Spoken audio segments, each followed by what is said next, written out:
കേൾക്കുമ്പോൾ വിചിത്രമെന്ന് തോന്നിയേക്കാം. അമേരിക്കയിലെ ലോസ് ഏഞ്ചൽസിലാണ് സംഭവം നടക്കുന്നത്.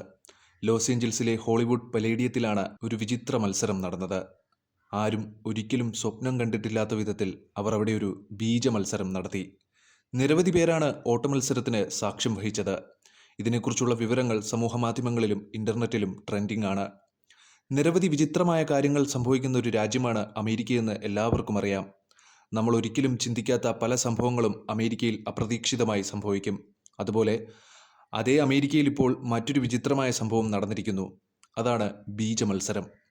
ജനനനിരക്ക് കുറയുന്നതിനെക്കുറിച്ചുള്ള അവബോധം സൃഷ്ടിക്കുന്നതിനായി സംഘടിപ്പിച്ച ലോകത്തിലെ ആദ്യത്തെ ബീജ മത്സരത്തിൽ വിജയി ആരാണ്? എന്താണ് ബീജ മത്സരം? ഇതെല്ലാം അവിശ്വസനീയമായി തോന്നുന്നുണ്ടെന്ന് പലരും ചോദിച്ചേക്കാം. എന്നാൽ അമേരിക്കയിലെ ലോസ് ഏഞ്ചൽസിൽ ശരിക്കും ഒരു ബീജ മത്സരം നടന്നു. ലോകമെമ്പാടും പുരുഷന്മാരിൽ പ്രത്യുൽപാദന നിരക്ക് കുറഞ്ഞു വരികയാണ്. പുരുഷന്മാർക്കിടയിൽ വന്ധ്യത വർദ്ധിച്ചു വരുന്നതിനാൽ ഇതിനെക്കുറിച്ചുള്ള അവബോധം വളർത്തുന്നതിനാണ് ഈ മത്സരയോട്ടം നടത്തിയത്. 17 വയസ്സുള്ള ഹൈസ്കൂൾ വിദ്യാർത്ഥി എറിക് ചു ആണ് വിചിത്രമായ ഓട്ടമത്സരം കണ്ടെത്തിയത്. ഇതിനായി വിവിധ കക്ഷികളിൽ നിന്ന് ഫണ്ട് അഭ്യർത്ഥിച്ചുകൊണ്ടാണ് എറിക് ഫണ്ട് സ്വരൂപിച്ചത്. ലോസ് ഏഞ്ചൽസിലെ ഹോളിവുഡ് പലേഡിയത്തിൽ വെച്ച് മത്സരം നടത്താൻ $1.5 മില്യൺ ഫണ്ട് ഉപയോഗിച്ചു. ഇത് കാണാൻ വലിയൊരു ജനക്കൂട്ടമാണ് എത്തിയത്. മത്സരത്തിൽ 2 മത്സരാർത്ഥികൾ പങ്കെടുത്തു. അതായത് 2 മത്സരാർത്ഥികളുടെ ബീജമാണ് പങ്കെടുത്തത്. മത്സരത്തിന് മുന്നോടിയായി അവരുടെ ബീജം ശേഖരിച്ചു. കൂടാതെ 2 മില്ലിമീറ്റർ നീളമുള്ള ഒരു ചെറിയ ട്രാക്കിലാണ് ഓട്ടം നടന്നത്. മാത്രമല്ല, ഈ റേസ് ട്രാക്ക് ഒരു സ്ത്രീ അവയവത്തോട് സാമ്യമുള്ള രീതിയിൽ രൂപകൽപ്പന ചെയ്തിരിക്കുന്നതാണ്. ഒരേ സമയം 2 മത്സരാർത്ഥികളിൽ നിന്ന് ശേഖരിച്ച ബീജം റേസ് ട്രാക്കിലേക്ക് തുറന്നുവിട്ടു.